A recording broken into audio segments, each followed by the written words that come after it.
Hey everybody, it's Lisa, owner of Peaches Skincare. Wear a hat. If you see me outside, I've got my lifeguard hat on. Get that blood flowing. It's like working out the arms or your muscles of your leg. Hey everybody, it's Lisa, owner of Peaches Skincare. You can visit us at peachesskincare.com where you can see a little bit about us, the products that we have developed over the past 30 years. And I also invite you to follow us on Instagram and Facebook to see a little bit more about our holistic beliefs in skincare.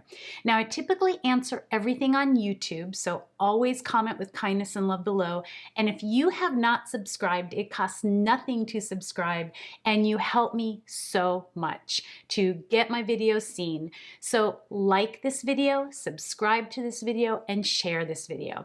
We are in a series of what do invasive procedures really do to your skin or for your skin.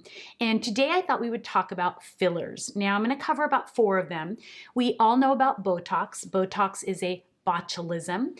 We know that there is juvederm, there's Restylane, and there's sculptra. Now, juvederm and Restylane are essentially hyaluronic acids that they have developed, that we naturally have in our bodies or in our skin or in our skin cells that they put into your wrinkles or into your skin. And then sculptra is more of a synthetic product that they put into your skin. There are things that are like wetsuit material. There are things that they put in to flatten the wrinkle, and that's what we're going to talk about. You all know how I feel about Botox. When you use Botox or botulism, all of these fillers don't really have a lot of long-term studies or what really happens to the skin. But most doctors, most scientific evidence out there, and as an esthetician of over 30 years, I can tell you that your skin does age more. And I think you're seeing that in all the videos we're doing. It's becoming this thread, if you will, of the thing I keep saying. But these things actually age your skin more. They are temporary fixes. So Botox keeps the muscles from working. Regardless of who you are or what you say, you keep the muscles from working. So if you put Botox in your forehead, it affects all the other 42 muscles of your skin, including your neck is 43. When you do the injectables, what it does is it pushes out a wrinkle or it softens a wrinkle. But what it does is it also affects the facial pads and ages those. Now, facial pads, I want you to think of those as the things that adhere your skin to the superficial or to the muscle, the little muscles of the face. And when you affect those pads, you actually make the skin loosen. So I thought I would show you with a piece of saran wrap. So I hope you can see this. It's nice and smooth and nice and flat, okay? And let's say you get a wrinkle in it and you want to go and push that wrinkle out or inject it. And I'm going to just push it out. So we've kind of pushed it out, if you will. And now the injectable starts to go away. And what are you left with?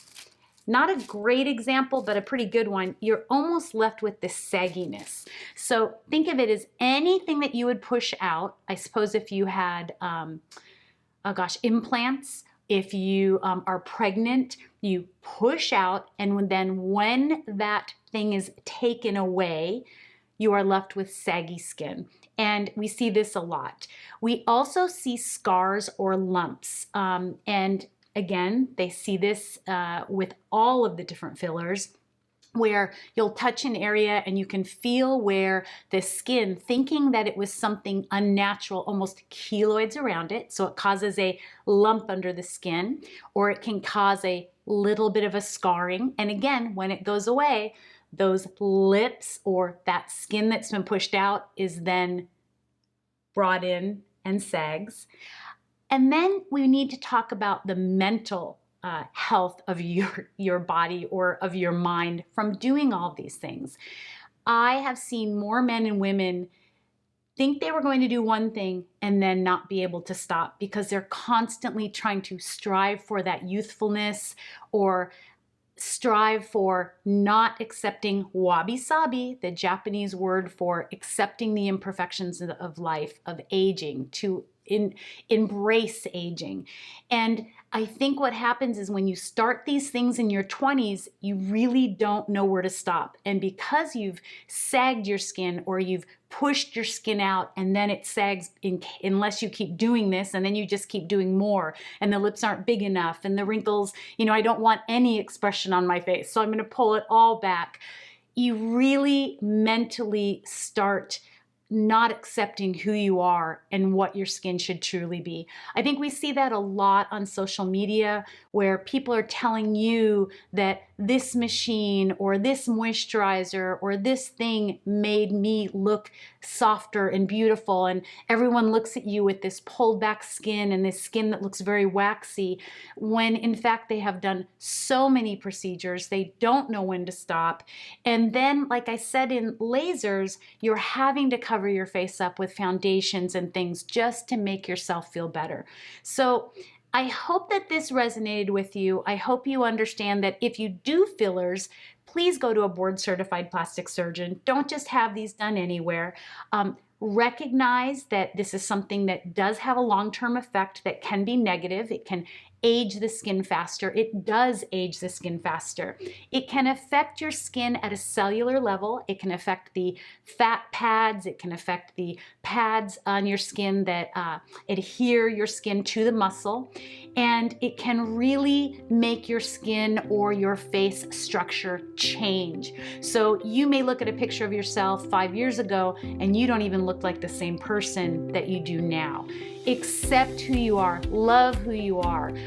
If you do these things, I still want you here, but I hope so much that this is resonating with you.